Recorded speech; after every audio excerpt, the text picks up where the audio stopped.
Welcome to the Explainer. Okay, let's just dive right into this because we're setting the stage for what is honestly going to be an epic, highly anticipated 2026 World Cup matchup kicking off in Houston. We're talking Portugal versus DR Congo. It's a classic group stage collision, right? You've got two completely different footballing realities slamming into each other. It's got fans and analysts absolutely buzzing. And, while the script seems totally written on paper, we all know the World Cup rarely follows the script for very long. Just to understand the sheer pedigree of the favorites here, we really only have to look back at their Nations League final victory. You know the call. Guida's breakthrough and outpouring of joy in Porto, Portugal's strike first. That right there, that literally captures the essence of this Portuguese side. It was just beautifully struck right in the corner through this tiny gap. It instantly establishes their history of finding breakthroughs on the biggest stages. They have this constant, lingering threat in attack. And honestly, they just absolutely thrive in the fast-paced, high-stakes chaos of international football. So that brings us to the core narrative of this match. It's a true David versus Goliath scenario. On one hand, you have Portugal. They are packed to the brim with world-class talent, but they're also carrying this immense, almost suffocating pressure as the heavy tournament favorites. And then you have DR Congo, returning to the World Cup after more than 50 years. They're showing up with literally zero pressure. And let me tell you, that instantly makes them incredibly dangerous underdogs. They have absolutely nothing to lose. Section 1. Portugal's Golden Generation. The most complete squad ever assembled?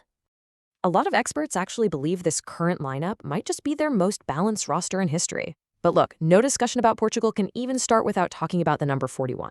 That's Cristiano Ronaldo's age. He's arriving at what everyone universally expects to be his final World Cup. I mean, think about the gravity of that for a second. This is a guy who debuted internationally over 2 decades ago. Entire generations of players have come and gone, yet he's still out there leading his nation. This match really represents the emotional beginning of the end for one of the greatest careers we've ever witnessed. Which naturally leads us to ask the big one. Can Ronaldo still deliver on the biggest stage? It's literally the question on every single football fan's mind right now. There's a ton of debate around his current role. Some critics are out there arguing Portugal are actually more dynamic without him. Others point out that his leadership and his positioning still completely priceless. But whatever side of the fence you're on, the undeniable truth is the man still knows how to warm the keeper's hands and score goals. And in a short tournament, that changes absolutely everything. Plus, they don't even have to rely entirely on Ronaldo anymore.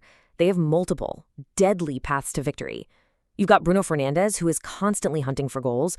Our data shows he'll confidently take 4 or 5 dangerous shots a game from way outside the box. Then there's Vitinha, who's evolved into this stunningly elegant midfield conductor. You have Bernardo Silva with his endless movement, and you can literally see the expression of frustration on his face if they aren't ahead early.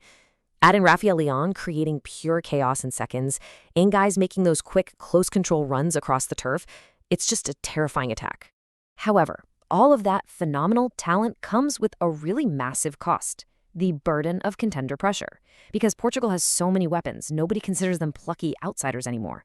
They are genuine, heavy-hitting contenders. So anything less than a deep, deep run in this tournament is going to be seen as a massive disappointment back home. That is a heavy, heavy psychological weight to carry onto the pitch from the very first minute. Actually, keep an eye on their body language in those first 15 minutes. You'll be able to physically see if that pressure is weighing them down. Section 2. Return of the Leopards. A half-century wait is over. Their journey to get to Houston could not be more different from Portugal's. Their last World Cup appearance was all the way back in 1974. I mean, just think about how much the sport itself has changed since then. That 1974 appearance was followed by decades, literally year after agonizing year, of qualification near misses, brutal disappointments, and national heartbreak. To finally break through and secure this dramatic return to the world stage in 2026, it means these players are already national heroes before they even kick a single ball. So the absolute most crucial point here is that you cannot underestimate them. Casual fans might just gloss over their roster, but it is packed with serious European-based talent. You've got Chancellor Mbemba, who's this highly reliable defensive leader with invaluable experience.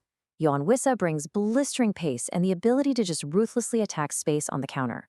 And Aaron Wan-Bissaka adds world-class defensive quality and rapid recovery speed. Make no mistake, this is a highly athletic, highly disciplined, and incredibly dangerous squad. And they possess something even more dangerous than just raw talent, like this quote highlights: zero pressure, absolute freedom. Entering a World Cup match where literally nobody expects you to win, that's a psychological superpower. Throughout the entire history of this tournament, we've seen it time and time again. When one team plays with the heavy burden of expectation and the other plays with total freedom, massive, history-making upsets happen. Section 3. The tactical battleground, possession versus counterattack. Okay, the mental factors are huge for sure, but eventually the whistle blows and it comes down to tactics. And the entire game will likely hinge on this single question: who controls the midfield? Modern football is so often decided right there in the center of the pitch. If one team can establish a rhythm and dictate the terms of engagement in the middle of the park, they usually walk away with the 3 points. The contrasting strategies here just couldn't be clearer. Portugal wants to dominate possession, confidently control territory, and dictate the tempo. They want to get comfortable, pass the ball across the pitch, and wear you down. DR Congo's strategy: stay highly compact, expertly close down those passing lanes, and just wait for the perfect moment to strike on the counter. It's a game plan that requires immense, disciplined patience. Now, while the casual fan, and probably all the cameras, will be completely focused on Cristiano Ronaldo, Vitinha might actually be the true key to this match. He is the hidden engine powering Portugal's attack. His sheer intelligence, his ability to receive the ball under pressure, escape tight spaces, and dictate the tempo is exactly what Portugal needs to break down a really compact defense. On the flip side, DR Congo has their own tactical weapon ready to go: Yoani Wissa. He is the ultimate counterattacking threat, just waiting in the wings. If Portugal gets a little too comfortable, or if they push too many players forward to try and force an early goal, they're going to leave space behind their defensive line. Wissa has the directness and the raw explosive speed to exploit that space in a fraction of a second. In fact, DR Congo has a very specific formula for springing a trap on the tournament favorites. Step 1. Survive the opening 20 minutes without conceding. Early goals change the whole dynamic, so keeping it level early is absolutely paramount. Step 2. Allow Portuguese frustration and doubt to build deep into the first half. You want guys like Bernardo Silva feeling like they should be ahead by now. Step 3. Capitalize on a single mistake on the counter. Of course, if Portugal does score early, well, this entire plan gets blown wide open. Section 4. The final prediction: how Group K kicks off. So, based on the analysis of these incredibly contrasting styles, the prediction lands here: a 2-0 victory for Portugal. However, do not expect a straightforward blowout. We really have to weigh Portugal's immense on-paper quality against the incredible resilience and athleticism of DR Congo. This is projected to be a tightly contested, really hard-fought professional win.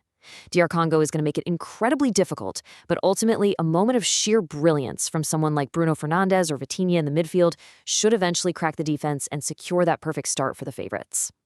But I want to leave you with this final provocative thought. Will the World Cup actually follow the script? We can analyze the stats and tactics all day long, but when that whistle finally blows in Houston, the beautiful uncertainty of 11 against 11 just takes over. Thank you for joining me for this explainer.